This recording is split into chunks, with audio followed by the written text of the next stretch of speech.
네, 안녕하세요, 여러분. 오늘은 사랑하는 아들이라는 제목으로 말씀 전하도록 하겠습니다. 갈라디아서 4장 6절 말씀. 너희가 아들인고로 하나님이 그 아들의 영을 우리 마음 가운데 보내사 아버지라 부르게 하셨느니라. 아멘. 여러분, 유튜버 중에 가장 유명한 유튜버가 누구일까요? 보겸이 아닐까 생각합니다. 근데 보겸이가 가족쿠 하시는 거 아시죠? 가족쿠가 뭘까요? 일본어로 가족이라는 뜻입니다. 보겸이 책을 얼마 전에 봤는데 여기에 자세히 나옵니다. 보겸이의 말을 한번 들어보시길 바래요. 가족후라는 나만의 팬덤이자 유행어까지 만들어졌다. 그 내용을 잠시 소개하자면 최강 해적인 흰수염이라는 캐릭터가 아직 최강 해적이 되기 전 남의 배에서 선원으로 활동했을 때의 일이다. 약탈한 보물을 분배하던 선장이 흰수염에게 물었다. 자, 보물이 있으니 나눠 가져라. 너는 갖고 싶은 게 뭐야? 그때 흰수염이 뭐라고 대답했냐? 가족구라고 대답했다. 자신은 해적들이 걷어들인 금은보화보다 가족이 더 소중하다는 뜻이었다. 이 이야기에 감명을 받은 나는 시청자들을 가족쿠라고 부르기 시작했다. 흰수염이 무리를 키워 세계 최강의 해적이 되었을 때 흰수염 옆에는 그가 그토록 바라던 가족쿠들이 있었다. 가족쿠라는 표현을 선택한 데는 방송을 하며 가족쿠들과 함께 성장하고 가족쿠들에게 좋은 영향을 끼치는 크리에이터가 되고 싶다는 바람이 들어 있었다. 63에서 64페이지에 이 내용이 있습니다. 저 이 내용이 너무나 감동적이었는데 어제 원피스를 봤어요. 11시만 되면 애니원에서 그냥 해줘요. 한국말 더빙으로. 그거를 이렇게 보고 있는데 마침 마린포드 전쟁, 정상 전쟁이 방송되고 있었습니다. 남자분들은 다 아시죠? 정상 전쟁 정말 재밌었는데, 그죠? 센고쿠 원수가 높은 처형대 위에서 마이크를 잡고 해군을 독려하고 있습니다. 그 옆에는 초라하게 무릎 꿇고 고개 숙인 에이스가 있었습니다. 근데 과연 흰수염 해적단이 에이스를 구하러 나타날까? 안 나타날까? 나타날까? 안 나타날까? 조마조마하고 있는데 나타났을까요? 안 나타났을까요? 모두의 예상을 깨고 흰 수염의 함대가 수면 위로 떠올랐습니다. 그때 너무나 감동적이었어요. 바로 마린포드 만내의 중앙으로 배를 코팅시켜 몰래 마린포드까지 온 것이죠. 해군은 긴장했습니다. 세계 최강의 사나이가 아들을 구하러 해군본부로 쳐들어왔기 때문입니다. 명대사가 엄청 많았어요. 첫 번째, 제 기준이에요.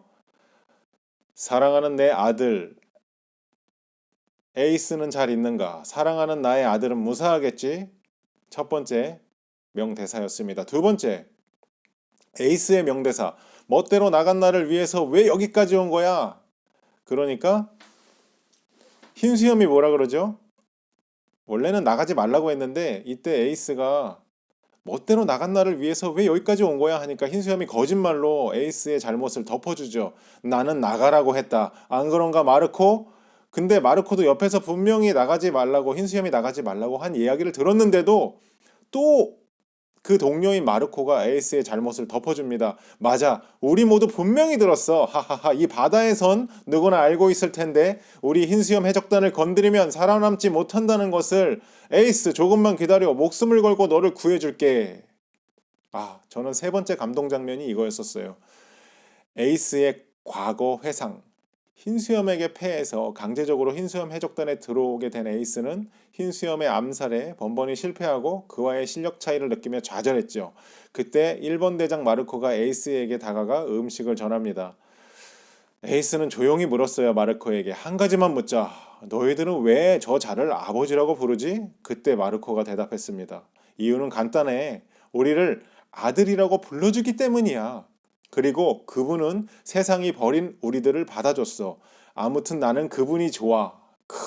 보겸이 책과 플러스 돼가지고 제가 이 부분에서 얼마나 감동을 받았는지 몰라요. 저는 어제 이 만화를 보면서요. 예수님의 사랑을 아주 깊이 느꼈습니다.